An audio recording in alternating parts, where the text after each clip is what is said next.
बिस्मिल्लाहिर्रहमानिर्रहीम।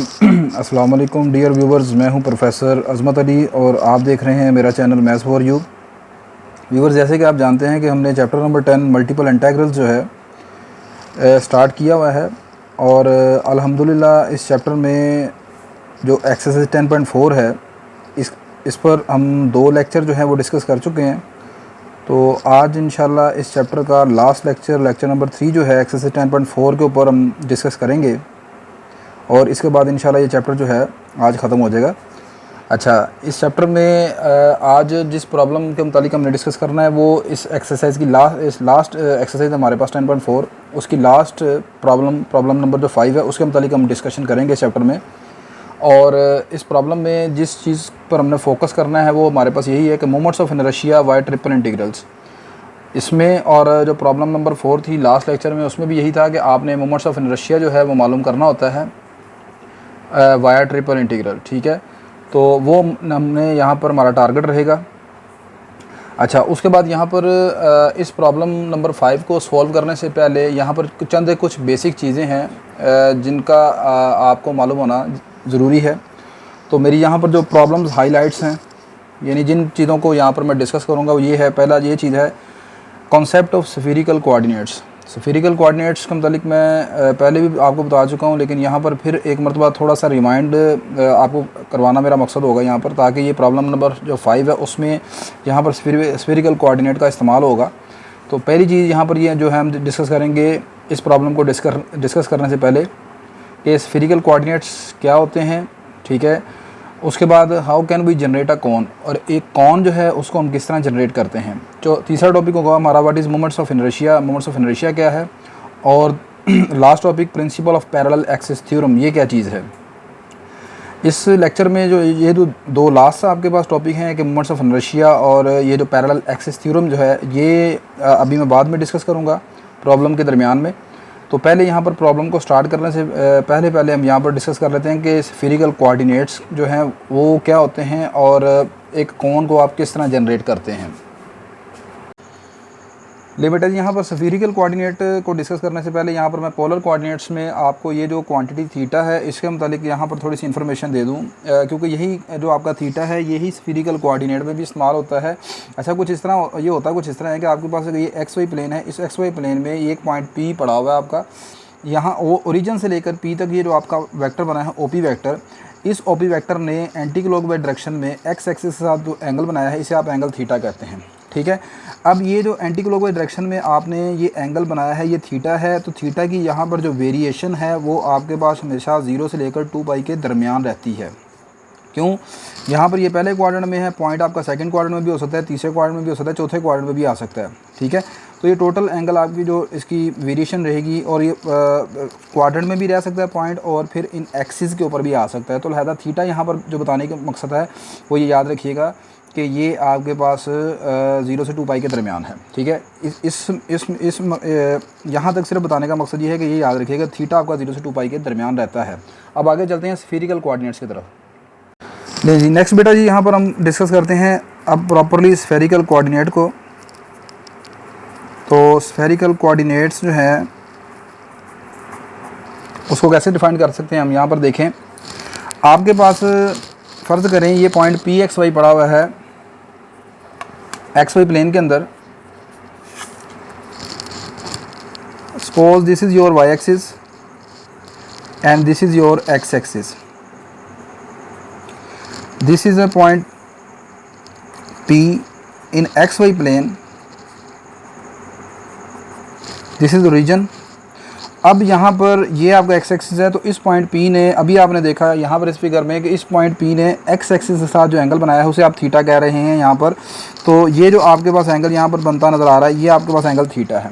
ठीक है, ये एंगल हो गया थीटा। अब अगली बात सुने ज़रा, यहाँ पर अब ये जो पॉइंट पी है इसको मैं ले लेता हूँ, यहाँ पर ये मेरा मार्कर आपको नज़र आ रहा है बिल्कुल वर्टिकली सीधा, यहाँ पर मैंने इसको खड़ा कर दिया है। यहाँ पर इसे मैं पॉइंट पी को कुछ सम हाइट के ऊपर ले आता हूँ यहाँ पर। तो इसके लिए मैं क्या करता हूँ, यहाँ पर ये मेरा जेड एक्सिस आ गया, this is my Z axis. अब इस जेड एक्सिस की जो डायरेक्शन है वो आप जानते हैं ओरिजिन से बिल्कुल अपवर्ड होगी। अब यहाँ से मैं बिल्कुल यही काम करता हूँ कि ये पॉइंट पी को उठा के मैं अपवर्ड डायरेक्शन में यानी कुछ सम हाइट के ऊपर ले आता हूँ। सम हाइट पर आने के बाद ये जो हमारा पॉइंट P बन जाएगा, अब इसके जो कोऑर्डिनेट होंगे वो आपके पास आ जाएंगे x y z, ठीक है, क्योंकि ये हाइट पर आ गया ना आपके पास, ये सम हाइट के ऊपर आ गया, ठीक है। तो अब ये स्पेस में चले गया, तो स्पेस में जाने के बाद अब यहाँ पर इसके जो कंपोनेंट होंगे वो 3 कंपोनेंट होंगे। अब उसके बाद जनाब यहाँ पर ये जो वेक्टर बनता है OP वेक्टर ओरिजिन से, इस OP वेक्टर ने ये जो z एक्सिस के साथ, पॉजिटिव z एक्सिस के साथ, नीचे नहीं पॉजिटिव z एक्सिस का जो एंगल बनाया है इसे हम यहाँ पर फाई कहते हैं, ठीक है। दिस इज़ कॉल्ड फाई, सही है। तो अब ये जो फाई है, फाई की अमूमन जो रेंज होती है वो आपके पास 0 less than equal to phi, phi less than equal to pi के दरमियान रहती है, क्योंकि यहाँ पर देखें ये पॉइंट आपके पास यहाँ पर पॉजिटिव आई के ऊपर है, ठीक है। अगर यही पॉइंट आपके पास इधर नेगेटिव आई की तरफ आ जाए तो फिर ये टोटल वेरिएशन आपकी टोटल जो एंगल बनेगा फाई का, अगर ये देखें ना, ये पॉइंट P अगर इस डायरेक्शन में ले जो नेगेटिव आई पर, तो आपका जो फाई है वो 0 से 180 के दरमियान रहेगा, ठीक है। अब देखें, अब अगली बात यहाँ पर ये होगा स्फीरिकल कोऑर्डिनेट्स। स्फीरिकल कोऑर्डिनेट्स में जो पॉइंट P के कंपोनेंट होते हैं वो आप जानते हैं रो, थीटा, फाई होते हैं यहाँ पर, ठीक है। In the spherical coordinates the components of point P are rho, theta, phi. अब अगली चीज़ यहाँ पर, what is rho here? Rho आप जानते हैं यहाँ पर होते हैं the distance of point P from the origin, that is x square plus Y square plus Z square के बराबर होता है, सही है। थीटा के मतलब मैं बता चुका हूँ वो 0 से 2 पाई के दरमियान, और फाई यहाँ पर होता है ये 0 से पाई है। लेकिन अब हमारी जो प्रॉब्लम नंबर 5 आएगी, उसमें यहाँ पर फाई की जो वेरिएशन है वो कुछ थोड़ी सी डिफरेंट होगी। अब प्रॉब्लम तक पहुँचने से पहले यहाँ पर अब अगली चीज़ ये है कि how can we generate cone. और अब आप ये कहेंगे सर ये सारी चीज़ें बताने का मकसद क्या है, वो अब उसका मकसद है ये चीज़ें लिंक करती हैं यहाँ पर। अब यहाँ पर सबसे पहले देखें कॉन कैसे बनती है यहाँ पर। अच्छा नेक्स्ट बेटा जी, यहाँ पर हम ये देखते हैं कि कौन जो है वो किस तरह जनरेट होती है। एक्सरसाइज 9.8 में सॉलिड ऑफ रेवोल्यूशन के केस में आप ये चीज़ पढ़ चुके हैं कि आपके पास ये जो ट्राइंगुलर रीजन बनता है, ये जो आपकी ट्राइंगल बनती है, सपोज उसकी मैं यहाँ से यहाँ तक ये जो O से लेकर A तक जो ये डिस्टेंस है उसको मैं H का नाम दे देता हूँ, और ये A से B तक जो है ये डिस्टेंस R है, यानी ये रेडियस बन गया और ये हाइट ऑफ द कॉन बन गया। तो जब ये इस ट्राइंगल को आप इस एक्स एक्सिस के ऊपर मैंने यहाँ पर बनाई है, जब एक्स एक्सिस के अबाउट आप रिवॉल्व करेंगे तो रिवॉल्व करने के बाद ये जो चीज़ आपके पास बनेगी वो आपके पास बन जाएगी कॉन, ठीक है। तो जो सॉलिड ऑफ रेवोल्यूशन बनेगा वो आपका कॉन आ जाएगा यहाँ पर, ठीक है। अच्छा अब यहाँ पर बताने के बाद पर्पज़ जो ये है वो है कि आपके पास ये ज़रूरी नहीं कि आप इस ट्राइंगुलर रीजन को हमेशा एक्स एक्सिस के अबाउट ही घुमाएँ। अगर आपने ये जो R है, ये वाली जो AB है, आपने अगर सपोज इस तरह यहाँ पर बनाया हो ऐसे, तो फिर अगर आप इसको Y एक्सिस के अबाउट घुमाएंगे तो तब भी आपके पास ये कौन बन जाएगी। मतलब ये है कि आप ट्राइंगुलर रीजन को जब भी किसी एक्सिस के अबाउट रिवॉल्व करोगे तो जो रिजल्टिंग सॉलिड होगा वो हमेशा आपका सॉलिड ऑफ रेवोल्यूशन जो होगा वो हमेशा कौन बनेगा। अब मैं फ़र्ज़ करें, अब इसी चीज़ को मैं इस तरह ले लेता हूँ, ये मेरे पास एक पॉइंट P पड़ा हुआ है, ठीक है, स्पेस में XYZ प्लेन में मैं चले गया हूँ यहाँ पर। तो O से लेकर P तक ये जो वेक्टर बनता है, इस OP वेक्टर ने आपने देखा स्फीरिकल कोऑर्डिनेट्स में OP वेक्टर ने Z एक्सिस के साथ एंगल बनाया है यहाँ पर फाई, ठीक है। अब यहाँ पर मैंने क्या किया, ये OP वेक्टर ले लिया, इस कॉन को इस स्फीरिकल कोऑर्डिनेट्स के साथ रिलेट करने लगा हूँ मैं, ठीक है। तो अब ये OP वेक्टर लिया और उसके बाद यहाँ से लेकर यहाँ तक O से लेकर Q तक ये जो डिस्टेंस है, ये जो हाइट है, उसको मैंने H का नाम दे दिया, ठीक है। और Q से P तक का जो डिस्टेंस बनता है वो रेडियस R है। तो अब जिस तरह अभी मैंने ऊपर बताया, तो ये जो आपके पास ट्राइंगल बनती है OPQ, इस ट्राइंगल को जिसमें एंगल यहाँ पर मैंने फाई भी ले लिया हुआ है, जब मैं Z एक्सिस के अबाउट घुमाऊंगा तो फिर आपके पास जो नया सॉलिड आपके पास निकल के आएगा वो आपके पास फिर क्या होगा, कॉन कहलाएगा यहाँ पर, ठीक है। तो कॉन किस तरह बनती है, यहाँ पर आपके पास जब आप किसी ट्राइंगुलर रीजन को किसी एक्सिस के अबाउट घुमाते हैं, ठीक है। अब यहाँ पर इस कॉन में एक नई चीज़ जो मैंने यानी कि यहाँ पर जो मैंने इन्वॉल्व की है वो ये एंगल फाई है, और इसी एंगल फाई के मुतालिक ही मैंने बताना है जब आपने लिमिट ऑफ इंटीग्रेशन निकालनी है, ठीक है। तो अब आगे देखें ज़रा यहाँ पर। अच्छा जी, अब यहाँ पर आप देखें कि आपके पास ये कॉन कब कब आप जनरेट कर सकते हैं। अगर मैं आपको कहता हूँ आपकी लाइन यहाँ पर है तो मतलब ये एंगल फाई है, तो आपकी ये कौन जनरेट हो जाएगी। अगर मैं लाइन को यहाँ पर ले आता हूँ, ठीक है, तो अब भी जब मैं इसको घुमाऊंगा तो अब भी कौन जनरेट होगी कि नहीं होगी, जाहिर सी बात है अभी कौन जनरेट होगी। लेकिन सर फ़र्क क्या होगा, फ़र्क ये होगा कि इस कौन का जो रेडियस है वो ज़्यादा बड़ा हो जाएगा, और ये वाला जो एंगल फाई है ये इसकी वेरिएशन भी ज़्यादा हो जाएगी। अगर मैं इस लाइन को यहाँ पर लेके आ जाऊँ, तब भी अभी भी आपके पास कौन जनरेट हो जाएगी। अगर इस लाइन को मैं बिल्कुल यहाँ पर एक्स एक्सिस के बिल्कुल करीब ले आऊँ तो अभी भी आ जाएगी, ठीक है। या बिल्कुल जब 90 डिग्री के ऊपर चले जाए वाई एक्सिस, ये यहाँ पर जो जेड एक्सिस के साथ ये बिल्कुल इसके ऊपर आ जाए यहाँ पर, ठीक है, ये वाली लाइन बिल्कुल यहाँ पर आ जाए, बिल्कुल यहाँ पर, देन इन दिस केस आप कौन जनरेट नहीं कर सकते, ठीक है। तो इट मीन्स यहाँ पर ये रह गया कि आप यहाँ पर फाई ये जो जेड एक्सिस के साथ एंगल बन रहा है इस कोन बनाने के लिए, ये जो लाइन है जिससे हम कोन बना रहे हैं that is called the generator off the cone, ठीक है। इसका मतलब इस क्वेश्चन में आपका फाई जो है वो 90 डिग्री नहीं हो सकता। बात क्लियर आ गई कि नहीं आ गई। इसका मतलब यहाँ पर क्या होगा, अब देखें, अब मैं आपको प्रॉब्लम नंबर 5 तक की तरफ लेके जाता हूँ, फिर उसके बाद यहाँ पर देखते हैं कि यहाँ पर जो डिफरेंट एंगल आपका रो थीटा फाई जो है उसकी वैल्यूज़ क्या निकलती हैं, वो तो देखते हैं यहाँ पर। ले जी बेटा, प्रॉब्लम नंबर 5 जो है उसको मैं यहाँ पर रीड करने लगा हूँ और फिर मैं आपको ये बताऊँगा कि अभी जो हमने कुछ 4-5 मिनट का इंट्रो लिया, ठीक है, उसका पर्पज़ क्या था यहाँ पर वो देखें। क्वेश्चन नंबर 5 कुछ इस तरह कहता है जी कि for the right circular cone of radius r, एक राइट सर्कुलर कॉन है जिसका रेडियस आर है एंड हाइट एच, और उसकी जो हाइट है वो एच के बराबर है। Find the moments of inertia with respect to. इस प्रॉब्लम के 4 पार्ट्स हैं, क्वेश्चन काफ़ी लेंथी क्वेश्चन है, ठीक है। तो टारगेट ये है कि आपने मोमेंट्स ऑफ इनर्शिया मालूम करना है। पहला मोमेंट ऑफ इनर्शिया मालूम करना है अबाउट इट्स एक्सिस, इसके एक्सिस के अबाउट आपने मोमेंट ऑफ इनर्शिया मालूम करना है। मैं अभी आपको मैंने बताया जैसे कि क्वेश्चन के लेक्चर के शुरू में कि मोमेंट्स ऑफ इनर्शिया को भी हमने डिस्कस करना है, ठीक है। तो अभी सबसे पहले यहाँ पर हमारा जो टारगेट होगा वो ये होगा कि हम इस प्रॉब्लम को सॉल्व करेंगे by converting it into spherical coordinates से, स्फीरिकल कोऑर्डिनेट्स में बदल कर फिर सॉल्व करेंगे। और उससे पहले मोमेंट्स ऑफ इनर्शिया मालूम करने से पहले यहाँ पर हमें यहाँ पर जो है इस कॉन का वॉल्यूम की ज़रूरत होगी, ठीक है। तो अभी तो मोमेंट्स ऑफ इनर्शिया की तरफ मैं यहाँ पर नहीं जा रहा, अभी सबसे पहले हमारा टारगेट है कि वॉल्यूम v कैसे मालूम करना है यहाँ पर, ठीक है। Figure 1 represent cone whose vertex is at origin with height h and radius r। ये मैंने फिगर 1 बनाई है, ठीक है, ये आपको नज़र आ रही होगी। यहाँ से O से लेकर C तक ये इसकी हाइट रिप्रेजेंट हाइट को रिप्रेजेंट कर रहा है OC जो है, ठीक है। उसके बाद यहाँ पर ये इसका रेडियस r है, g यहाँ पर इसके सेंटर ऑफ ग्रेविटी है, सेंट्राइड है, वो भी हमने बाद में भी इसका मतलब जिक्र करता हूँ यहाँ पर, ठीक है।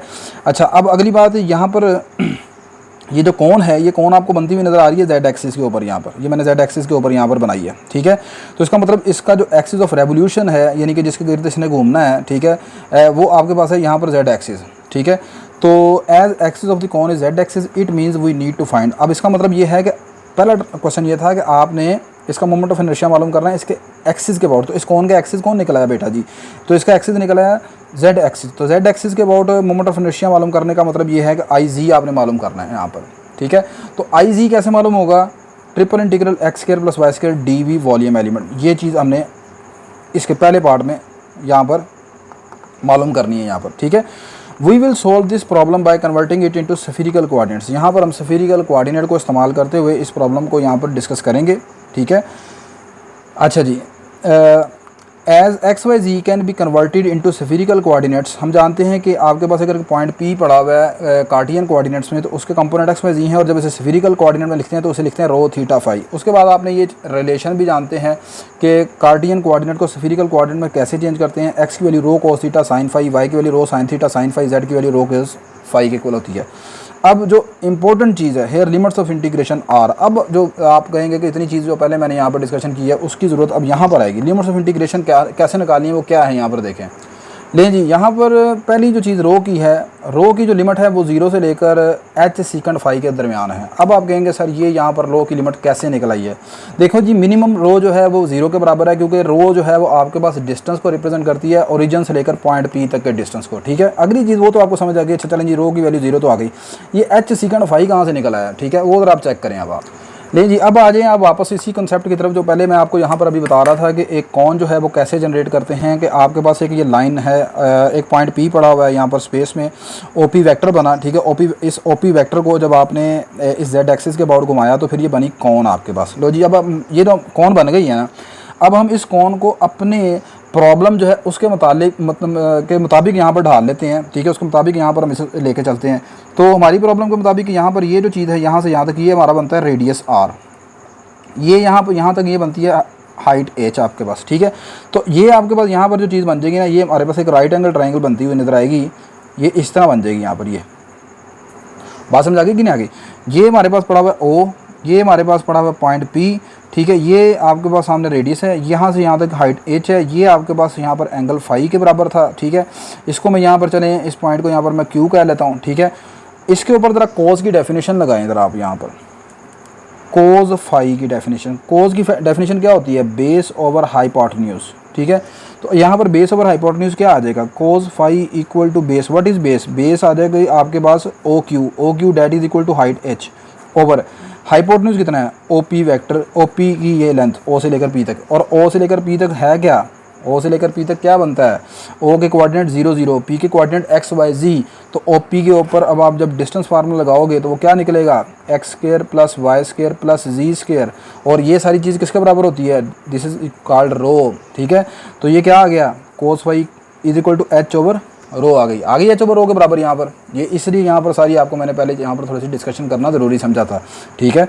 लें जी, अब इसके बाद यहाँ से रो को इधर लें तो रो की जो वैल्यू आ जाएगी वो आ जाएगी एच ओवर कोस फाई, और एच ओवर कोस फाई का मतलब क्या है? एच सीकेंड फाई, ठीक है। तो बात समझ आ गई होगी कि आपको कि रो की जो वैल्यू है वो एच सीकेंड फाई किस तरह आ गई थी, ठीक होगी बात। ये लें जी, ये होगी यहाँ पर रो की वैल्यू, ठीक है। अब उसके बाद यहाँ पर अगली वेरिएशन, अगली जो लिमिट है वो देखते हैं वो क्या है। ले जी, अगली जो यहाँ पर थीटा की जो वेरिएशन है वो तो 0 से 2 पाई है, वो तो एज इट इज़ है। अब अगली चीज़ जो है वो पाई के मतलब है, फाई के मतलब है कि ये 0 से लेकर ए के दरमियान कैसे है, ठीक है। फाई मिनिमम 0 और मैक्सिमम यहाँ पर ए के दरमियान कैसे है वो ज़रा देखें। यहाँ पर देखिए जी, यहाँ पर मैंने आपको जैसे बताया कि ये जो फाई है ये आपके पास ये ओ पी वैक्टर के दरमियान और ये जो जेड एक्सिस है इसके दरमियान बनने वाला एंगल है। फिर मैंने अभी आपको बताया कि आप इस ओ पी वैक्टर की वेरिएशन करते रहें, इसको नीचे ले के आएंगे, ये कौन ज़्यादा बड़ी बन जाएगी। जैसे इसमें मैंने आपको बताया यहाँ पर ये रेडियस ज़्यादा बढ़ जाएगा, लेकिन कौन बनेगी ये, ठीक है। मज़ीद नीचे ले आएंगे, कौन का रेडियस और बड़ा हो जाएगा, कौन बन जाएगी। लेकिन जब ये बिल्कुल इस ओ पी वैक्टर को जेड एक्सिस के करीब आप ले जाएंगे यहाँ पर, ठीक है, then in this case phi approaches to 90 degree, ठीक है। फाई एक्चुअली यहाँ पर इस प्रॉब्लम में हमारा 0 और 90 के दरमियान रहना चाहिए, लेकिन प्रॉब्लम ये है कि जब यहाँ पर आप इस प्रॉब्लम को सॉल्व करेंगे तो आपके पास टेन फाई वाला फैक्टर आएगा, ठीक है। और वहाँ पर अगर आप फाई की लिमिट 90 पुट करेंगे डैट बिकम्स इन्फिनिटी, ठीक है। अच्छा, अब यहाँ पर और दूसरी बात ये है कि फाई यहाँ पर 90 के दरमियान तो रहना चाहिए, लेकिन 90 हो नहीं सकता। उसकी वजह क्या है? जब आप उठा के इसको जेड एक्सिस के ऊपर ऐसे लेके आएंगे तो कौन ही नहीं बनेगी वो आपके पास। कौन तो तब ये बनेगी जब ये कुछ सम एंगल रहे आपके पास। इसका मतलब ये है कि फाई की जो वेरिएशन है वो आपके पास 0 मिनिमम 0, ठीक है। और 0 से लेकर यहाँ पर एक मैं नंबर सपोज कर लेता हूँ, और एक्चुअली नंबर यहाँ पर इस तरह है कि वो π/2 से कम होना चाहिए, ये ऐसे है एक्चुअली, ठीक है। ये यहाँ पर ऐसे है तो ये लेकिन उसका मतलब यहाँ पर मैंने नोट्स में नहीं लिखा, ठीक है। तो फाई की वेरिएशन एक्चुअली 0 और 90 के दरमियान रहनी चाहिए, और कितनी है वो मैंने यहाँ पर ये कह दिया। अब 90 को यहाँ ले नहीं सकते, ठीक है। लेकिन जब हम, क्योंकि एक्चुअली जब मैं लिखता हूँ ना इंटीग्रल 0 से π/2, तो डेफिनेट इंटीग्रल में जब ये चीज़ लिखी होती है तो इससे ये बात अंडरस्टूड होती है कि इसमें 0 भी शामिल है और 90, जब हम ये भी 90 भी शामिल कर देते हैं यहाँ पर, ठीक है। बात समझ आ रही कि नहीं आ रही? इसलिए यहाँ पर जब आप इसको लिखोगे ना लेस देन π/2 या लेस देन इक्वल टू π/2 नहीं लिख सकते। अब आप इक्वल टू π/2 लिखेंगे कौन जनरेट नहीं होगी, लेस देन π/2 लिखेंगे। लेकिन जब इंटीग्रेशन करेंगे तो इंटीग्रेशन के असूल के मुताबिक ये आप समझा जाएगा कि ये भी मतलब आप उसमें मिसाल के तौर पर मैं कहना ये चाह रहा हूँ कि जैसे यहाँ पर ये साइन एक्स लिखा हुआ है, जब आप इसकी इंटीग्रेशन करोगे तो क्या होगा? कोज एक्स माइनस कोज, और कोज π/2 लिखोगे कि नहीं लिखोगे? तो यहाँ पर इक्वल टू π/2 हो या लेस देन इक्वल टू π/2 हो, दोनों सूरतों में आपने अपर लिमिट पुट करनी है, ठीक है। तो π/2 यहाँ पर नहीं ले सकते, मुख्तसर सी बात है। आपने एक रियल नंबर चूज़ कर लिया ए, और ए का मुतालिक एक्चुअली यहाँ पर लिखना चाहिए कि ए एक्चुअली खुद यहाँ π/2 से कम है, ठीक है। π/2 के करीब हो सकता है लेकिन π/2 नहीं हो सकता, ठीक है। तो ये यहाँ पर फाई की वेरिएशन आएगी 0 से लेकर ए के दरमियान पर, और A is any real number that is less than π/2, ये बात है सारी यहाँ पर, ठीक है। तो ये हमारे पास लिमिट्स ऑफ इंटीग्रेशन आ गई बेटा जी। अब उसके बाद नेक्स्ट हम यहाँ पर वॉल्यूम वी मालूम करते हैं बेटा जी। Now we find the volume of the solid. Volume V का फार्मूला आप जानते हैं, ट्रिपल इंटीग्रल डी। लिमिट्स आ गई बाहर। ये डी जो है वॉल्यूम एलिमेंट स्फीरिकल कोऑर्डिनेट्स में आप जानते हैं रो, ये जो डी है ये बराबर होता है रो square sine phi D rho d phi D theta, ये सारी चीज़ इसके बराबर होती है, ये आपने याद रखनी है। पहली लिमिट्स यहाँ पर हम लिखेंगे, पहला जो यहाँ पर डी है वो है हमारा रोग, डी रो लिखा हुआ है, तो ये पहली लिमिट्स होंगी रो की। दूसरा जो डी है वो फाई के ऊपर अप्लाई किया हुआ है, तो ये वाली लिमिट्स होंगी फाई की। और आखिरी जो डी है वो थीटा के मुतालिक है, तो लिहाजा ये लिमिट्स होंगी थीटा की 0 से लेकर 2 पाई के दरमियान। लेकिन जी यहाँ पर रो स्केयर की इंटीग्रेशन कर दी तो रो क्यूब ओवर 3 आ गया, लिमिट्स आ गई 0 से लेकर एच सेकंड फाई, ये sine phi D theta as it रह गया, दोनों इंटीग्रल भी एज इट रह गए। अपर लिमिट पुट की आ गया h cube second cube phi over 3, बाकी एज इट सब कुछ आ गया। अच्छा जी, इसके बाद बेटा जी यहाँ पर एच क्यूब ओवर 3 ये बाहर निकाल लिया, बाकी जो चीज़ें रहेगी second cube phi sine phi D theta ये एज इट आ गया। अब उसके बाद इसको मल्टीप्लाई कर दें अंदर, यहाँ पर सेकंड क्यूब फाई को साइन फाई से मल्टीप्लाई कर लें तो ये tan phi over second square phi बन जाएगा। कैसे बन जाएगा, यहाँ पर अब आप इसको लिख सकते हो इस तरह, sine phi second cube phi है, सेकंड क्यूब फाई को आप लिख सकते हैं 1 ओवर कोज क्यूब फाई, लिख सकते हैं कि नहीं लिख सकते, लिख सकते हैं। अब एक मरतबा एक जो कोज क्यूब फाई है उसको इसके नीचे लिख दें, कोज फाई बन जाएगा into 1 over cos square phi, sine phi over cos phi tan phi हो गया आपके पास ये, और 1 over cos square phi second square phi दोबारा हो गया। अब आपने इंटीग्रेशन करनी है विद रिस्पेक्ट टू फाई, तो टेन का डेरिवेटिव अगर मौजूद है तो इसकी पावर में ऐड कर देंगे, उसी पावर से डिवाइड कर देंगे, लिमिट आ गई 0 से ए, सिंगल एक ही इंटीग्रल बच गया, बाकी H cube over 3 as it is आ गया। अब इसके बाद आप इसमें अपर लिमिट पुट करेंगे, आ जाएगा टेन स्क्वायर ए माइनस टेन स्क्वायर 0 ओवर 2, ठीक है। अब यहाँ पर टेन 0 होता है, ये टेन स्क्वायर ए यहाँ पर मैंने बताया ये कांस्टेंट नंबर है, तो टेन स्क्वायर ए भी कांस्टेंट होगा, तो टेन स्क्वायर ए ओवर 2 बाहर ले आया तो 2 3 6 आ गया। अब बाकी चीज़ रहेगी सारी डी थीटा की इंटीग्रेशन की तो थीटा आ गया, लिमिट आ गई 0 से 2 पाई, 0 से 2 पाई थीटा की इंटीग्रेशन करेंगे 2 पाई हो जाएगा, 2 पाई 6 से कट जाएगा, तो एच क्यूब टेन स्क्वायर ए ओवर 3 ये इस तरह कुछ है, इसका आपका आंसर आ जाएगा। ले बेटा जी, ये यहाँ पर आपने ये कैंसिल कर दिया तो ये आपको बाकी जो बच की चीज़ें हैं। अच्छा, अब यहाँ पर ये जो चीज़ है यहाँ पर ये देखें, जो चीज़ गौर करने वाली है वो ये है कि ये मैंने लिखा हुआ है टेन स्क्वायर ए, ये टेन स्क्वायर ए यहाँ पर, और ये यहाँ पर मैंने क्या लिख दिया are square over H square, ये अब कहाँ से आ गया, इस चीज़ को तरफ आपने गौर करना है। ज़रा इस ट्राइंगल के ऊपर जो अभी मैंने राइट एंगल ट्राइंगल मैंने बनवाई थी, यहाँ पर जैसे कि आपने देखा कि फाई की जो वैल्यू है वो हमने यहाँ पर ए के बराबर सपोज की हुई है, ठीक है, फाई 0 और ए के दरमियान रखा है, तो यहाँ पर फाई अगर ए के बराबर यहाँ पर लेके चलें तो इस पर ज़रा आप लगाएं, ज़रा टेन की डेफिनेशन लगाएं ज़रा पर, टेन ए, टेन की डेफिनेशन क्या होती है, perpendicular over base R over H आ जाएगी, तो टेन ए अगर आर ओवर एच के बराबर है तो टेन स्क्वायर ए किसके बराबर आ जाएगा, r square over H square के बराबर आ जाएगा। तो यहाँ पर जो मैंने r square over H square लिखा है वो इस तरह लिखा हुआ है, ठीक है, आई होप आपको अंडरस्टैंड हो गया होगा। लेकिन जी ये अब आपके पास वी की वैल्यू आ गई 1 over 3 pi r square h, तो ये इसका वॉल्यूम आ गया। तो वॉल्यूम ऑफ कौन हम वैसे भी जानते हैं कि वॉल्यूम ऑफ कौन इसके बराबर होता है 1 over 3 pi r square h, लेकिन ये हमने यहाँ पर इस तरह इसको इस तरह मालूम करना है, डायरेक्ट नहीं लिखेंगे अब आप। लेकिन नेक्स्ट वी फाइंड आई जी, अब मैं से आई जी की तरफ यानी मोमेंट ऑफ इनर्शिया जो है अबाउट एक्सिस कहा था, तो एक्सिस ऑफ कौन जो था जेड एक्सिस था, तो आई जी मालूम करने लगा हूँ। फार्मूला ये हमारे पास मौजूद है। ले जी, अब यहाँ पर हम जानते हैं कि ये x square plus Y square जो होता है, आप इसमें एक्स की वैल्यू और वाई की वैल्यू पुट कर दें स्फीरिकल कोऑर्डिनेट में, एक्स बराबर होता है rho cos theta sine phi और y is equal to rho cos theta rho sine theta sine phi, ये वैल्यू पुट करें और उसके बाद स्क्वायर लेकर कॉमन निकालें तो ये आपके पास बाकी चीज़ सारी बच जाएगी, रो स्क्वायर साइन फाई, ये आप कर सकते हैं। तो x square plus Y square की जगह ये सारा पुट कर दिया। अच्छा जी, अब डी वी वॉल्यूम एलिमेंट है, तो वॉल्यूम एलिमेंट ये सारा आ गया, रो square sine phi D rho d phi D theta, ये रो स्क्वायर और रो स्क्वायर हो गया, रो की पावर 4, ये साइन और साइन, ये sine square sine cube phi हो गया, ठीक है। अब रो की पावर 4 की जो इंटीग्रेशन हो जाएगी वो हो जाएगी रो की पावर 5 ओवर 5, ठीक है, और लिमिट आ गई आपके पास 0 से लेकर एच सेकंड फाई, बाकी सारी चीज़ें एज इट लिख दी।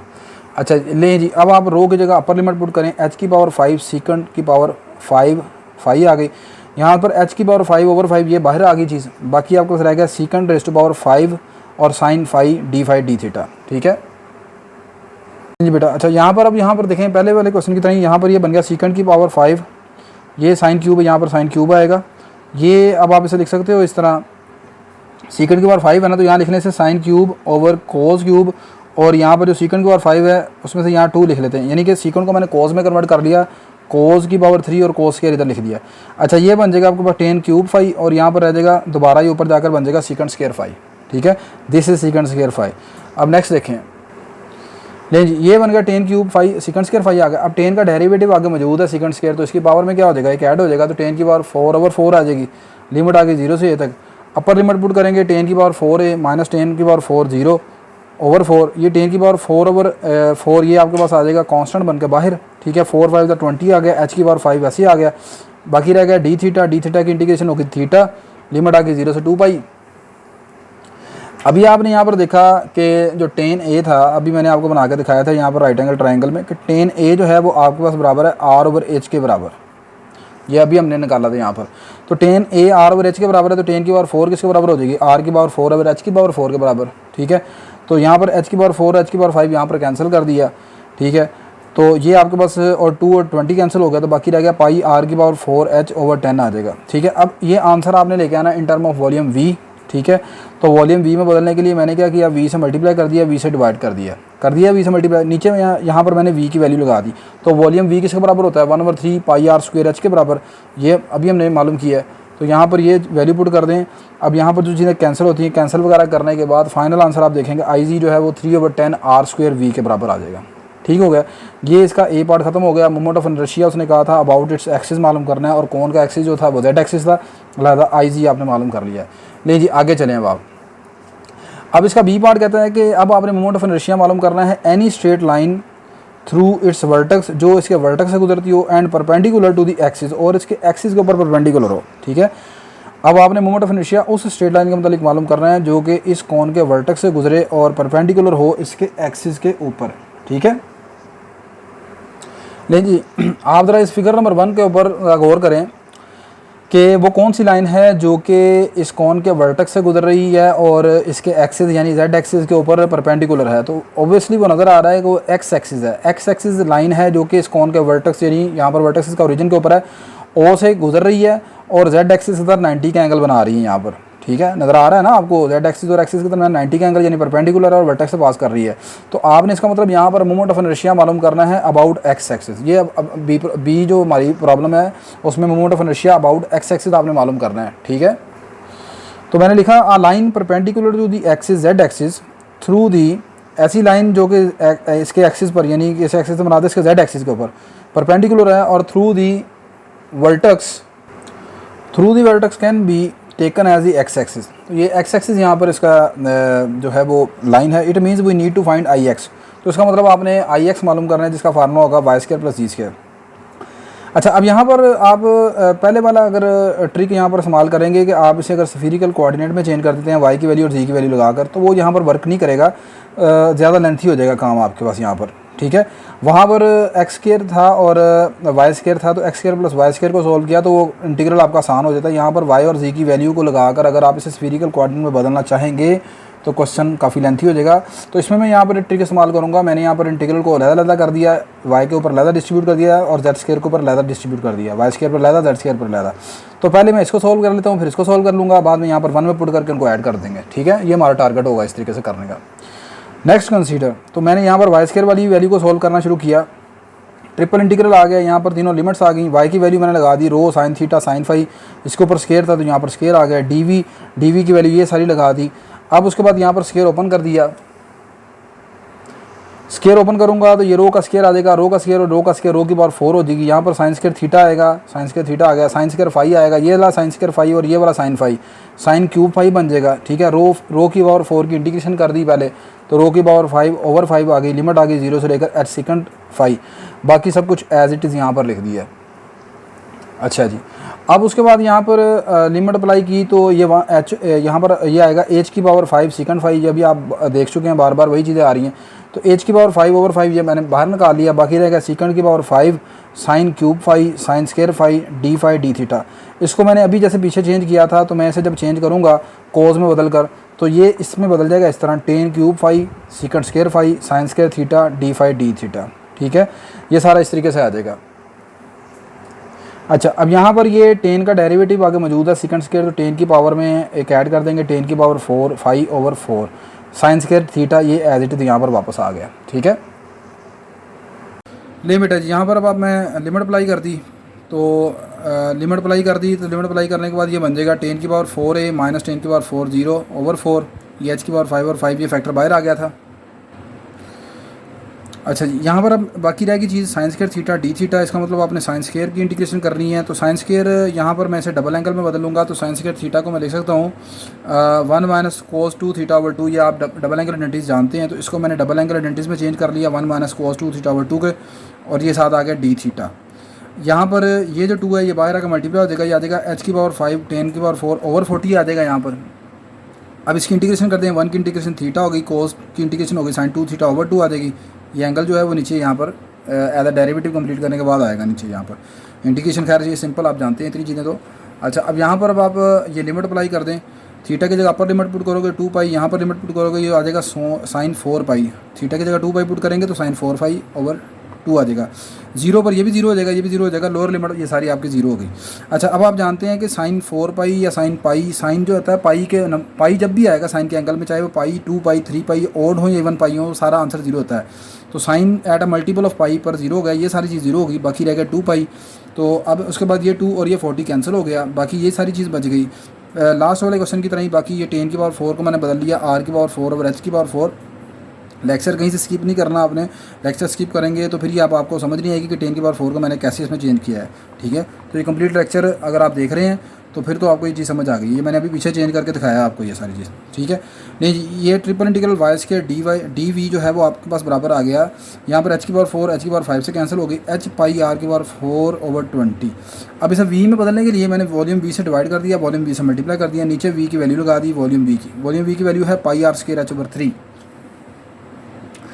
ये वैल्यू लगाने के बाद यहाँ पर ये उलट गया, ये आ गया 3 over pi r square h. ठीक है, यहाँ पर अब आप कैंसिल कर दें, आर स्क्वायर आर 4 कैंसिल हो जाएगा, एच से कैंसिल हो जाएगा, बाकी आंसर आपके पास बचेगा 3 ओवर 20 आर स्क्वायर वी। ठीक है, ये आपके पास triple integral Y square D V आ गया। अब आपने ये चीज़ मालूम करनी है जी स्क्वायर डी वी। ठीक है, जी स्क्वायर डी वी, ये आपने दूसरा हिस्सा मालूम करना है इसका। तो जी स्क्वायर डी वी मालूम करने के लिए यहाँ पर जी की वैल्यू लगा देंगे रो कोस फाई और उसका होल स्क्वायर, डी वी जो है वो सारा इसके इक्वल है। तो ये तीनों इंटीग्रल आपके पास आ गए यहाँ पर। ले जी बेटा, नेक्स्ट अब आप चलेंगे, यहाँ पर ये आ जाएगा रो की power 4 cos square phi sine phi D rho D theta D phi. Rho की पावर 4 की इंटीग्रेशन रो की पावर 5 ओवर 5 आ गई, लिमिट्स वैसे ही आ गई। ये कोस स्क्वायर फाई आ गया, साइन फाई डी फाई, ये सब कुछ एज इट इज़ आ गया।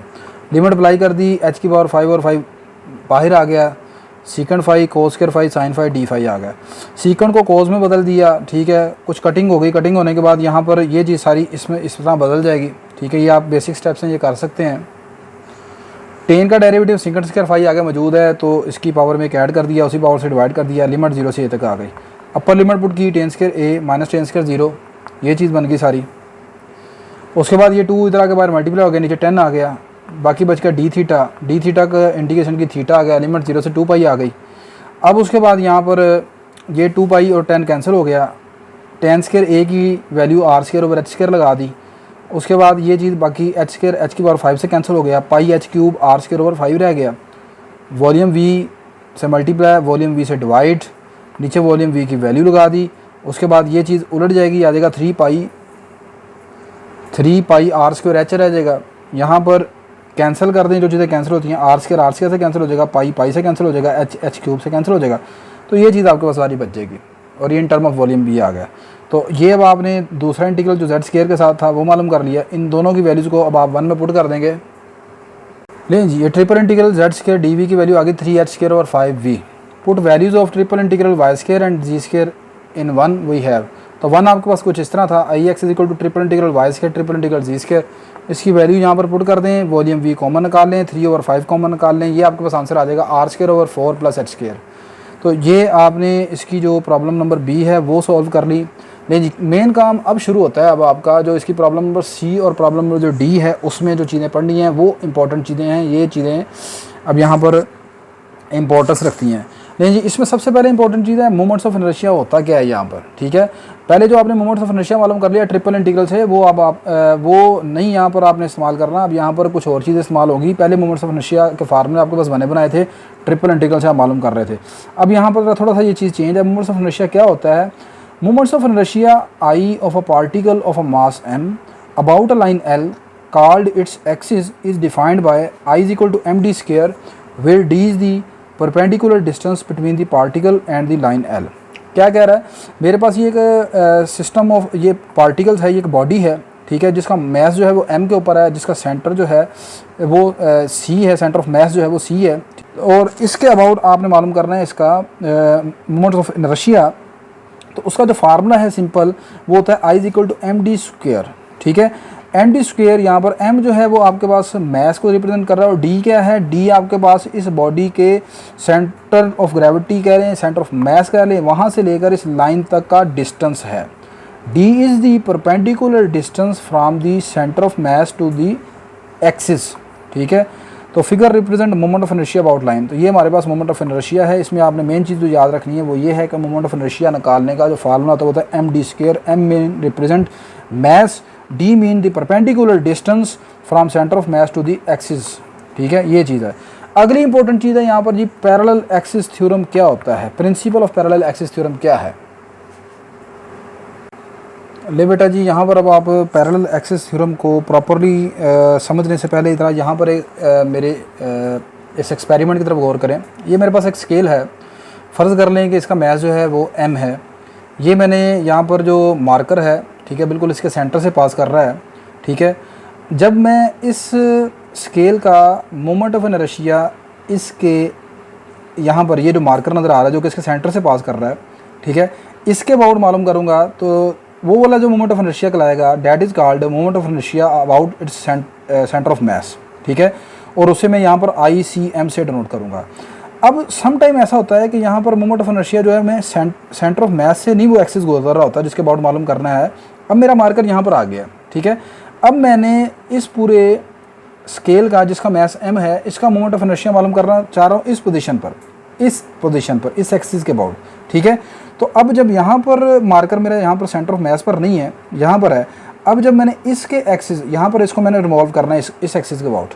ठीक है, तो इसके अबाउट जब मैंने मोमेंट ऑफ इनर्शिया मालूम करना है, तो यहाँ पर फिर मालूम करने के लिए मैं यहाँ पर जो है ना पैरेलल एक्सिस थ्योरम का इस्तेमाल करूँगा। अब वो पैरेलल एक्सिस थ्योरम क्या कहता है, पैरेलल एक्सिस थ्योरम कहता है ये है कि आपने अगर ऐसा एक्सिस है जो कि सेंटर ऑफ मैस से नहीं पास कर रहा, उसके अबाउट मोमेंट ऑफ इनर्शिया मालूम करना है, तो आप ऐसा करें, बिल्कुल इसके पैरेलल यहाँ पर इसके पैरेलल चलें और एक कोर एक्सिस गुजारें जो कि इसके सेंटर ऑफ मैस से गुजरा है। तो ले जी, मैं इसके सेंटर ऑफ मैस से गुजारता हूँ यहाँ पर ये चीज़, एक नया एक्सिस ले लेता हूँ। ठीक है, जो इसके सेंटर ऑफ मैस से गुजर रहा है। ठीक होगी बात, ये बिल्कुल हो गए दो यहाँ पर पैरेलल, ये दोनों। ठीक है, अब अगली बात, ये जो ग्रीन वाला है ये शो करेगा इस स्केल का जब मोमेंट ऑफ इनर्शिया यहाँ पर इसके अबाउट मालूम करेंगे, इस ग्रीन वाले के अबाउट, तो वो कहलाएगा moment of inertia about centre of mess. ये हमारा टारगेट है, इसके अबाउट रेड वाले के अबाउट मालूम करना। तो कैसे मालूम होगा ये वाला रेड वाला जो पैरेलल एक्सिस थ्योरम वो क्या कहता है, इसके अबाउट आपने मोमेंट ऑफ इनर्शिया कैसे मालूम करना है। पहले तो इन दोनों के दरमियान जो डिस्टेंस है वो आपने नाप लेना है। इन दोनों के दरमियान डिस्टेंस फर्ज कर ले मेरा d के बराबर है, उस d का स्केयर कर लेना है और उसको मल्टीप्लाई कर देना है इस स्केल का जितना मैस है, यानी वो कितना बन जाएगा, स्केल का मैस अगर m है तो वो md स्केयर आ जाएगा। md स्केयर प्लस दो चीज़ें चाहिए, एक तो md स्केयर हो गया, ठीक है, m आ गया मैस ऑफ द स्केल, और d आ गया इन दोनों के दरमियान डिस्टेंस। md स्केयर एक क्वांटिटी होगी, दूसरी क्वांटिटी होगी कि इस ग्रीन मार्कर के अबाउट जो मोमेंट ऑफ इनर्शिया मालूम किया, और ग्रीन मार्कर कहाँ से गुजरा, सेंटर ऑफ मैस से, उन दोनों को प्लस कर देंगे। तो प्लस करने के बाद जो आंसर आएगा वो इस रेड मार्कर के अबाउट मोमेंट ऑफ इनर्शिया होगा, और this is called the parallel axis theorem. सिर्फ इतना पैरेलल एक्सिस थ्योरम होता है, और यही मैंने यहाँ पर एंड में रिजल्ट निकाला हुआ है। ठीक है, अब यहाँ पर इसको ज़रा प्रॉपरली यहाँ पर रीड कर लेते हैं, ये क्या कहता है यहाँ पर, ये देखें ज़रा आप। लें जी बेटा जी, पैरेलल एक्सिस थ्योरम क्या कहता है प्रॉपरली यहाँ पर मैं यहाँ पर डिस्कस कर रहा हूँ। कहता है जी, some time we need to find moment of inertia about an axis. कहता है सम टाइम आपने मोमेंट ऑफ इनर्शिया एक ऐसे एक्सिस के अबाउट मालूम करना होता है that does not pass through the centre of the mass of body. ठीक है, पहली इंपॉर्टेंट चीज़ आपने याद रखनी है कि पैरेलल एक्सिस थ्योरम तब इस्तेमाल करते हैं जब आपने मोमेंट ऑफ इनर्शिया उस एक्सिस के अबाउट मालूम करना हो जो कि सेंटर ऑफ मैस से ना गुजर रहा हो। ठीक है, या ऐसा कह लें कि moment of inertia about an axis that does not pass through the centre, ये गिवन हो। ठीक है, और सेंटर ऑफ मैस वाला मोमेंट आपने मालूम करना हो। तीन चीज़ें फार्मूले में इस्तेमाल होंगी, दो चीज़ें दी हो, तीसरी चीज़ आप मालूम कर सकते हैं। मुख्तसर सी बात ये कह रहा हूँ। अच्छा, in this case to find moment of inertia about that axis we use parallel axis theorem. तो फिर उस एक्सिस के अबाउट मोमेंट ऑफ इनर्शिया मालूम करने के लिए हम पैरेलल एक्सिस थ्योरम का इस्तेमाल करते हैं। That can be stated as, जिसको इस तरह स्टेट किया जा सकता है, जिसकी डेफिनेशन कुछ इस तरह है।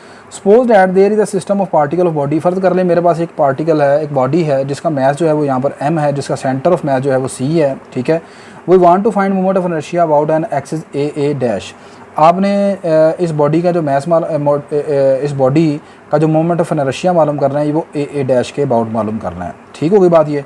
Further suppose that ICM shows moments of inertia of body about an axis passes through the centre of mass. और फ़र्ज़ कर लें कि बिल्कुल इस एक्सिस के पैरेलल आपने एक और एक्सिस बनाया है और वो एक्सिस कहाँ से गुजरना चाहिए, इसके सेंटर ऑफ मास से गुजरना चाहिए।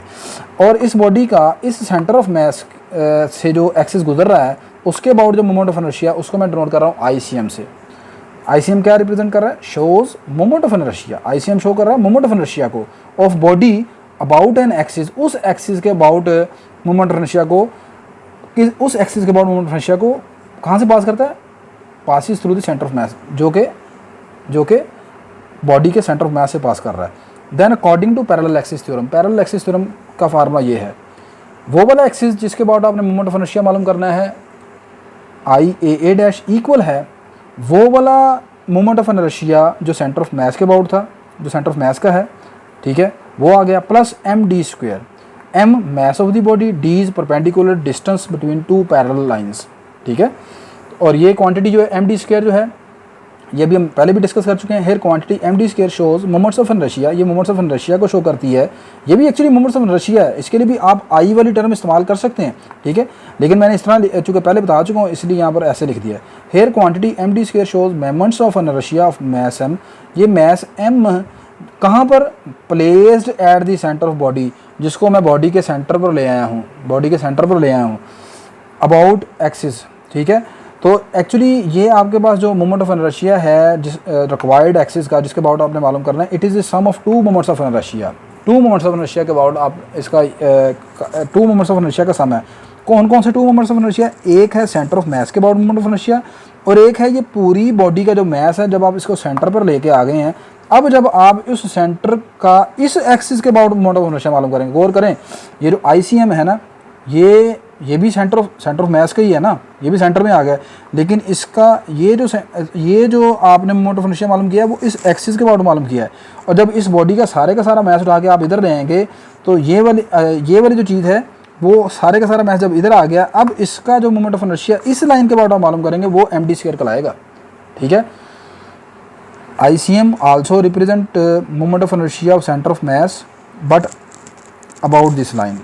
md² also shows moment of inertia of body whose mass m is placed at center but centre पर प्लेस करने के बाद वो मोमेंट ऑफ इनर्शिया आपने इसके अबाउट नहीं मालूम किया, इसके अबाउट मालूम किया हुआ, ठीक है। तो ये आपके पास यहाँ पर इसका फार्मूला हो गया, ठीक है। अब इसको हम इसकी प्रॉब्लम नंबर C में डिस्कस करेंगे, ठीक है, वो फिर आगे आप देखें ज़रा यहाँ पर। देखें बेटा जी, नेक्स्ट अब इसका C पार्ट जो है और D पार्ट, इसमें हमने ये पैरेलल एक्सिस थ्योरम इस्तेमाल करना है। तो C पार्ट कुछ इस तरह है, कहता है कि अब आपने मोमेंट ऑफ इनर्शिया मालूम करना है। मोमेंट ऑफ इनर्शिया ही शुरू में उसने कहा हुआ इन सब पार्ट्स के लिए। तो मोमेंट ऑफ इनर्शिया मालूम करना है, any line through its centre, हर वो लाइन जो कि इस कौन के सेंटर से, किसके सेंटर से, इट्स सेंटर मतलब कौन के सेंटर से पास करती है सेंटर ऑफ ग्रेविटी से, and perpendicular to its axis, ठीक है। Any line through its centre of gravity and perpendicular to its axis, ठीक है, वो लाइन जो कि इसके सेंटर ऑफ ग्रेविटी से गुजरती हो और इसके एक्सिस यानी z एक्सिस के ऊपर परपेंडिकुलर हो, उसके अबाउट अब आपने मोमेंट ऑफ इनर्शिया मालूम करना है। लें जी, मैंने यहाँ पर लेट कर लिया, let g be the centre of gravity of cone, इस कौन की जो सेंटर ऑफ ग्रेविटी है वो यहाँ पर g है, and the line passes through g and perpendicular to the z axis, और ये वो लाइन जो कि सेंटर ऑफ ग्रेविटी g से पास कर रही है और z एक्सिस के ऊपर परपेंडिकुलर है, इज़ AB, और उसका नाम मैंने लाइन AB रख लिया यहाँ पर, ये नज़र आ गया एज शोन इन फिगर 2, इस फिगर 2 में जैसे कि नज़र आ रहा है। It means we need to find moments of inertia about the line AB। इसका मतलब है कि आपने जो मोमेंट ऑफ इनर्शिया मालूम करना है वो लाइन AB के अबाउट अब मोमेंट ऑफ इनर्शिया मालूम करना है, ठीक है। और अब आप गौर कर लें कि ये मोमेंट ऑफ इनर्शिया किस लाइन से गुजर रहा है, किस पॉइंट से गुजर रहा है, सेंटर ऑफ ग्रेविटी से गुजर रहा है, ठीक है।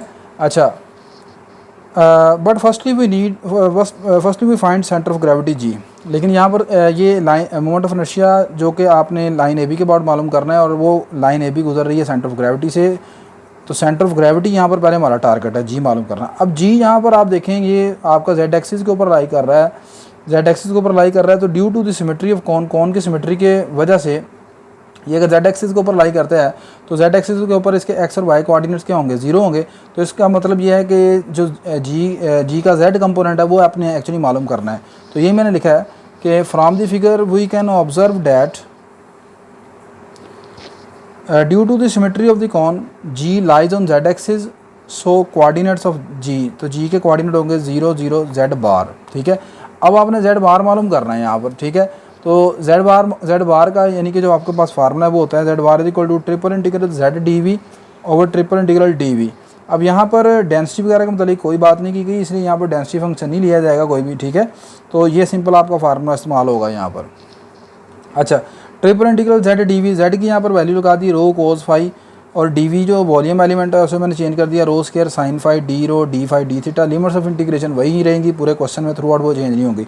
और नीचे डी वी ये हमने पहले भी मालूम कर चुके हैं, आप यहाँ पर डायरेक्ट इसकी वैल्यू लगा सकते हैं। ठीक है, यहाँ पर मैंने फिलहाल ये इसकी डी वी को इस तरह लिख दिया यहाँ पर, और ये हमने मालूम कर लिया। असल में हमारा टारगेट ये सारा मालूम करना है नोमिनेटर को, डिनोमिनेटर डी वी यानी वॉल्यूम वी जो है वो मालूम कर चुके हैं यहाँ पर।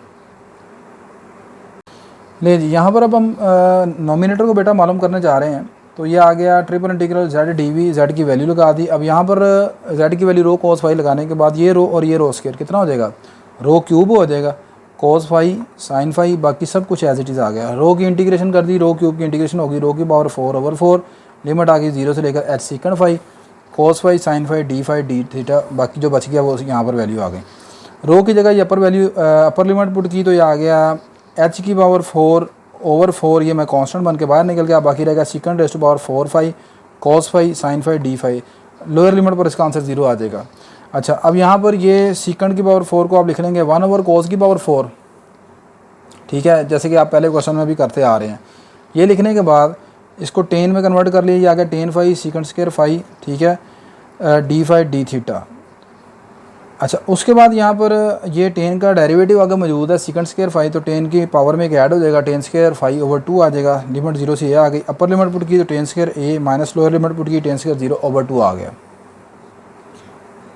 अच्छा जी, अब यहाँ पर ये 4 2 8 बन के बाहर आ गया। यहाँ पर 10 स्क्वायर ए 10 0 0 हो गया, ख़त्म हो गई ये चीज़, बाकी रह गया 10 स्क्वायर ए को मैं उठा के बाहर ले आया।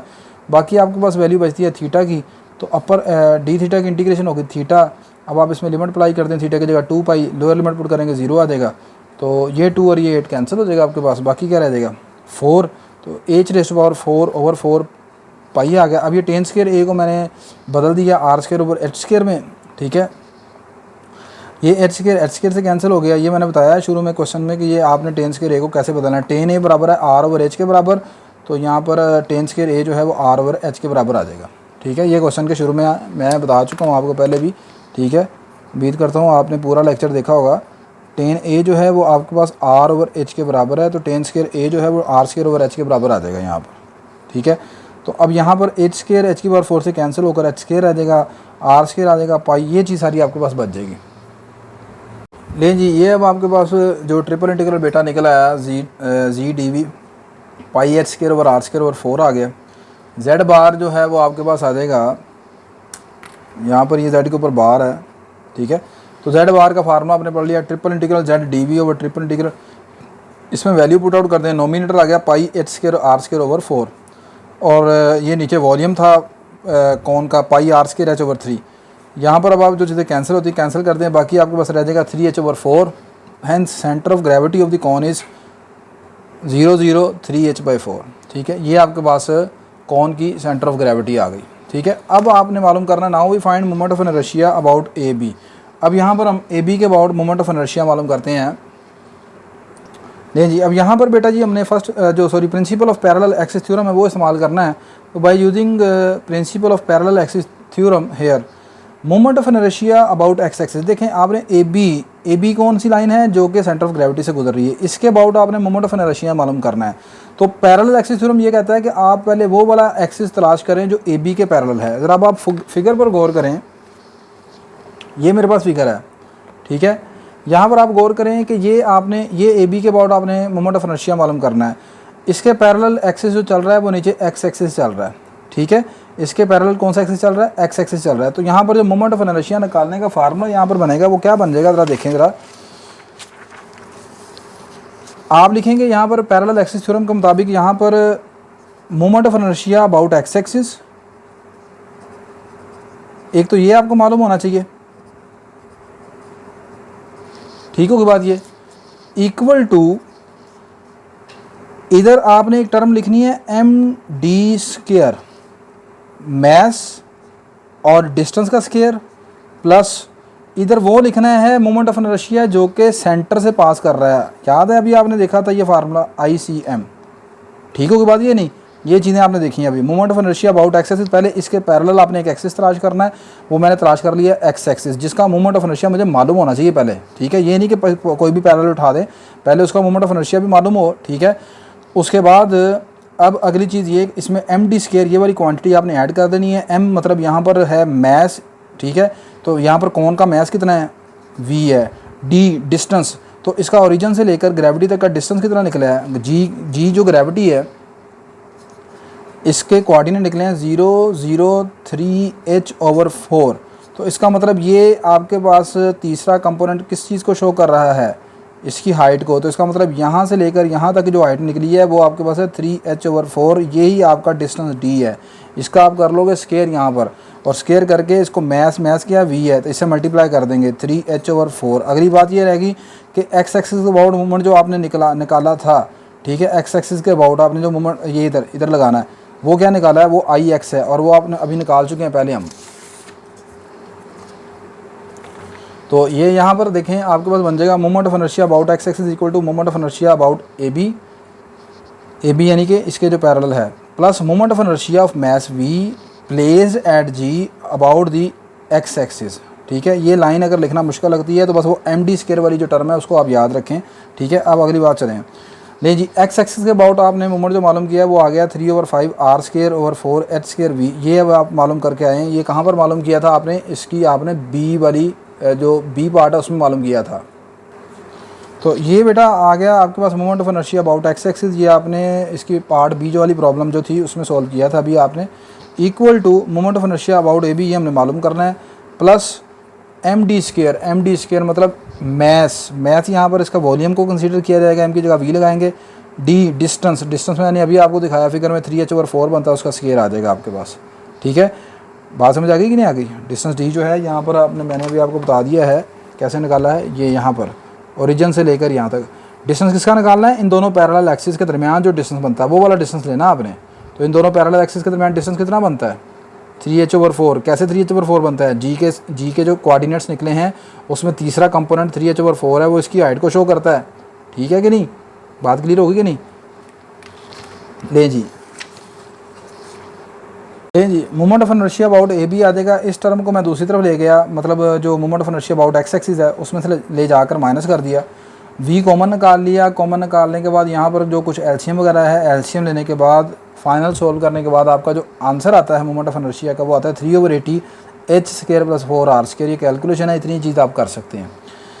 आखिरी पार्ट जी, लास्ट क्वेश्चन आज के लेक्चर का, कहता है कि अब आपने मोमेंट ऑफ इनर्शिया मालूम करना है any diameter of its base, ठीक है।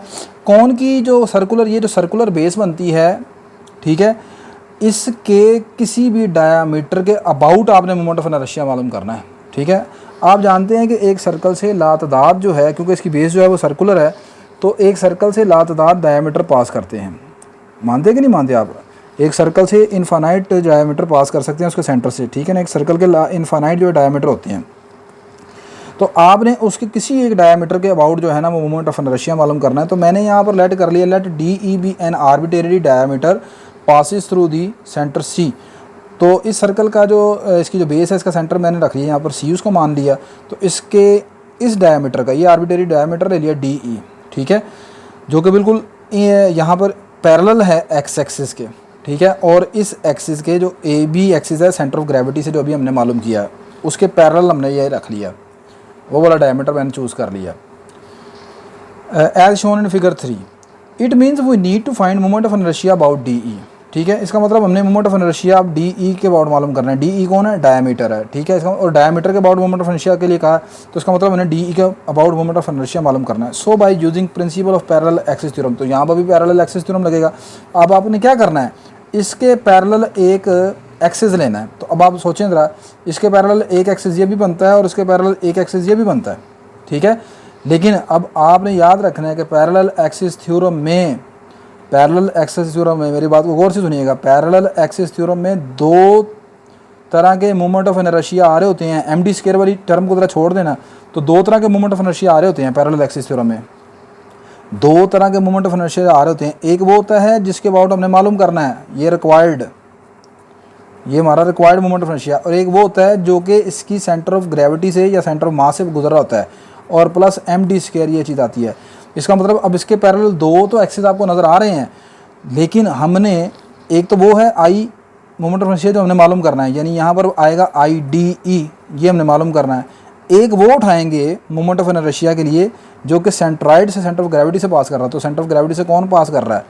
ए बी पास कर रहा है। तो दूसरा मोमेंट ऑफ इनर्शिया लेंगे यहाँ पर ए बी, ठीक है। अब ये नहीं आपने रख लेना कि इस मरतबा एक्स एक्सिस वाला नहीं आएगा यहाँ पर, ठीक है। पहले क्यों एक्स एक्सिस वाला आया था भाई? पहले हमने ये वाला मालूम करना था। एक वो होना चाहिए बीच में जो ग्रेविटी सेंट्राइड से लाजमी गुजरे, ठीक है। दूसरा वो जो इसके पैरेलल हो। तो यहाँ पर अब आपने डी ई जो डायमीटर वाला मोमेंट ऑफ इनर्शिया वो मालूम करना है। तो अब एक उठाना है जो बिल्कुल इसके पैरेलल हो। तो अब आप देखेंगे कि डी ई के पैरेलल ए बी भी नज़र आ रहा है और एक्स एक्सिस भी पैरेलल नज़र आ रहा है। तो कौन सा वाला लेना है? वो वाला इन्वॉल्व करना है जो कि सेंट्राइड से सेंटर ऑफ ग्रेविटी से या सेंटर ऑफ मास से गुजर रहा हो, ठीक है। पहले क्वेश्चन में ये सेंट्राइड से सेंटर ऑफ ग्रेविटी से गुजर रहा था, यही हमने मालूम करना था ए बी। तो इसके पैरेलल ये चल रहा था नीचे एक्स एक्सिस, वो तो हमें मालूम ही नहीं था ना ऊपर वाला, ठीक है। लें जी, तो अब यहाँ पर चलेंगे तो by using principle of parallel axis theorem के मतलब चलेंगे तो we have moment of inertia about D E. तो डी ई के अबाउट जो मोमेंट ऑफ इनर्शिया आएगा वो बन जाएगा moment of inertia about A B. एक आएगा ए बी के अबाउट मोमेंट ऑफ इनर्शिया जो कि सेंटर ऑफ ग्रेविटी से गुजर रहा है, इसको इन्वॉल्व करना है लाजमी, plus moment of inertia of mass V placed at G about D E. ये लाइन मुश्किल लगती है, तो प्लस आप लिखेंगे एम डी स्क्वायर। अच्छा जी, तो ये moment of inertia about A B के अबाउट आपने, इसके अबाउट तो अभी आपने मोमेंट ऑफ इनर्शिया मालूम करके आए हैं ना, सेंट्राइड के अबाउट ये मालूम किया भाई, 3/80 H square plus 4r square V, ये अभी आपने मालूम किया। तो इसका मतलब क्या हो गया, इसकी जगह जो ए बी के अबाउट मोमेंट ऑफ इनर्शिया है उसकी वैल्यू लगा दी ये सारी, प्लस यहाँ पर अगली चीज़ क्या लगानी है, एम डी का स्क्वायर।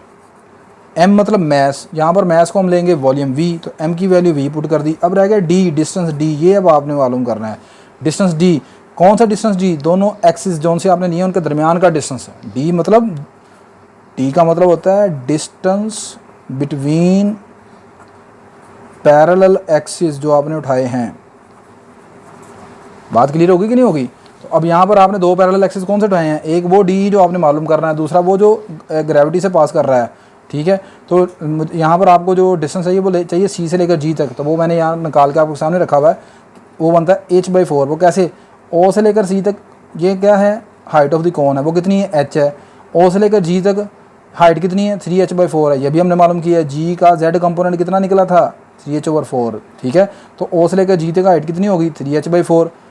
अब जी से लेकर सी तक हाइट कितनी बचेगी, इस h में से 3h/4 को माइनस कर दें, ये कितनी आ जाएगी, h/4। देखो जी, ये अगर आपको ओ जी की हाइट 3h/4 नहीं समझ आ रही तो ये देखें, उम्मीद तो है वैसे समझ आ गई होगी। मैं आपको कहता हूँ कि ये आपका कंपोनेंट है, तो ये कहाँ पर आएगा, जी एक्सिस के ऊपर आएगा ना। और हाइट कितनी होगी इसकी, 5 यूनिट होगी। हाइट कितनी होगी, 5 यूनिट। कहाँ से, ओरिजिन से लेकर। तो ओ जी 3h/4 निकला है, वो कैसे निकला है, जी के कोऑर्डिनेट निकले हैं 0 0 3h/4। तो इसका मतलब ये क्या हुआ, ओ से लेकर यहाँ तक की हाइट कितनी होगी, 3h/4 होगी, ठीक है। बात समझ आ गई कि नहीं आ गई? तो जब 3h/4 को आप इस पूरी OC में से माइनस कर देंगे तो बाकी कितना रह जाएगा, h/4, यानी h में से इसको माइनस कर दें तो बाकी h/4 रह गया। ये दोनों एक्सिस के दरमियान का डिस्टेंस। तो अब इसका क्या करना है, h/4 का स्क्वायर करना है, और स्क्वायर करके क्या करेंगे, v के साथ आप मल्टीप्लाई कर देंगे, ठीक है। v के साथ मल्टीप्लाई कर दिया। अब इसका स्क्वायर ओपन कर देंगे, याद देगा h का स्क्वायर ओवर 16, दोनों में से v कॉमन निकाल लेंगे। आप ये v आपने कॉमन निकाल लिया। कॉमन निकालने के बाद यहाँ पर इसकी ब्रैकेट्स वगैरह ओपन करें, एलसीएम लेने के बाद तो ये सारा आपका आंसर आएगा 1/20 2h² + 3r² v, that is the moment of inertia about DE, ठीक है। ले बेटा जी, बेस्ट ऑफ लक, आपका chapter number 10 is complete now, ठीक है। ये आपका चैप्टर नंबर 10 हमने कंप्लीट कर लिया। अब इसके मतलब कोई किसी किस्म की प्रॉब्लम हो तो आप मुझे कमेंट्स कर सकते हैं, मुझे बता सकते हैं। इंशाल्लाह आई विल रिप्लाई। ओके जी, मुझे इजाज़त दीजिए। अल्लाह हाफिज़।